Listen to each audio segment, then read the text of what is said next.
Bienvenue. Aujourd'hui, on explore un moment absolument fondateur, la prise de la Bastille, le 14 juillet 1789. On va essayer de comprendre ce qui s'est passé ce jour-là, bien sûr, mais aussi tout le contexte autour, et puis comment cet événement est devenu un mythe. Oui, tout à fait. Pour bien saisir ce 14 juillet, il faut se replonger dans le Paris de l'époque. C'est une vraie cocotte minute. Ah oui, pourquoi? Il y a la crise politique, d'abord, les États généraux qui se sont transformés en assemblée constituante. C'est un défi énorme au roi. D'accord. Et puis, économiquement, c'est pas la joie non plus, j'imagine. Pas du tout. Le prix du pain, il est exorbitant, donc la colère gronde dans le peuple.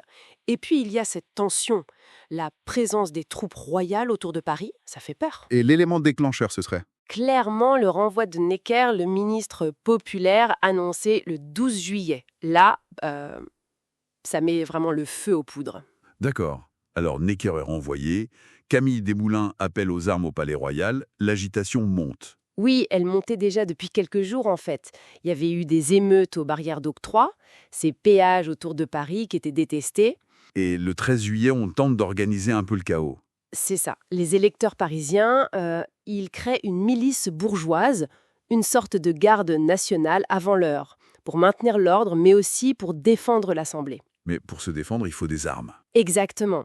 C'est la priorité. Et donc, le matin du 14, des milliers de Parisiens vont aux Invalides. Ah, aux Invalides. Pour y trouver quoi? Des fusils. Des dizaines de milliers. Et quelques canons aussi. Mais il manque quelque chose d'essentiel. La poudre. La poudre, voilà. Et où est-ce qu'on pense qu'il y a de la poudre? À la Bastille. Cette vieille prison symbole. Oui, même si à l'époque, elle n'a plus une importance stratégique énorme, et la garnison est assez réduite.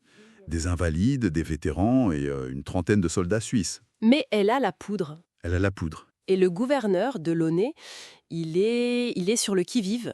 Il y a eu des tentatives de négociation avant, des délégations de Paris qui demandent le retrait des canons de la forteresse, la livraison de la poudre, Sans succès. sans succès. Et dehors, l'impatience monte, la tension est palpable. Et ça finit par craquer.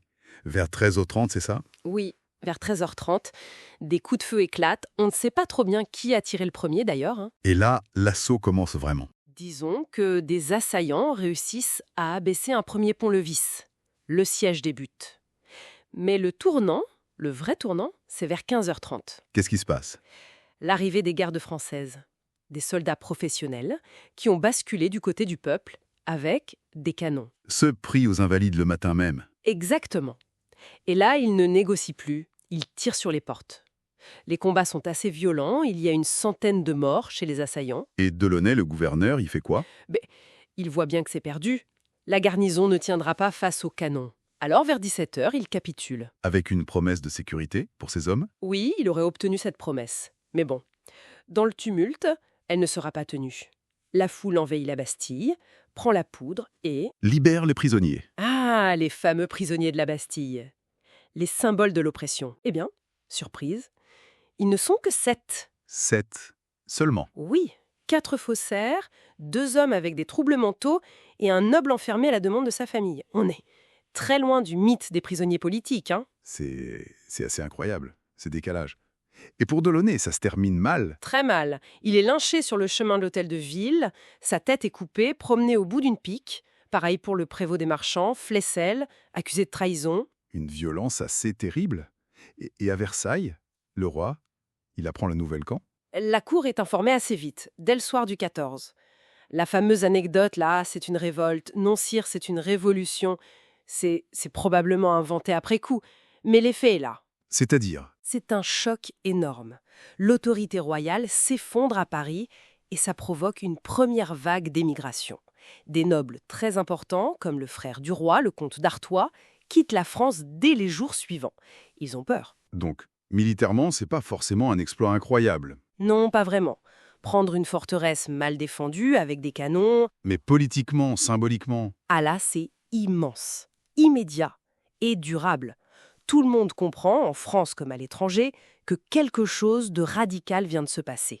c'est perçu comme la première vraie intervention du peuple. Exactement. Le peuple parisien qui impose sa volonté. Et la Bastille devient instantanément le symbole de la fin de l'arbitraire royal, de la tyrannie. Sa démolition commence d'ailleurs dès le lendemain. Ah oui, si vite! Oui, et c'est un certain Palio, un entrepreneur, qui s'en charge. Et il a le sens des affaires, hein. Il va vendre des pierres, des maquettes de la Bastille, comme souvenir. Incroyable, il revoit même une clé à Washington, c'est ça? Oui, c'est dire la portée symbolique immédiate, hein, mondiale presque.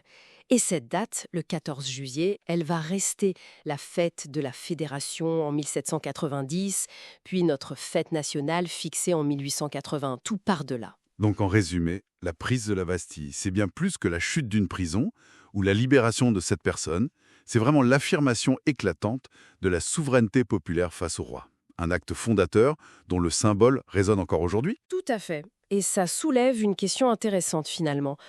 Comment cet événement, qui est né d'un mélange complexe de peur, de crise économique, de mobilisation politique, et qui a été marqué par une violence indéniable, comment a-t-il pu devenir ce symbole presque pur de la liberté contre l'oppression? C'est une bonne question. Ça interroge la façon dont on construit notre mémoire collective, nos mythes fondateurs. Exactement. Comment une société choisit et façonne les événements pour raconter sa propre histoire?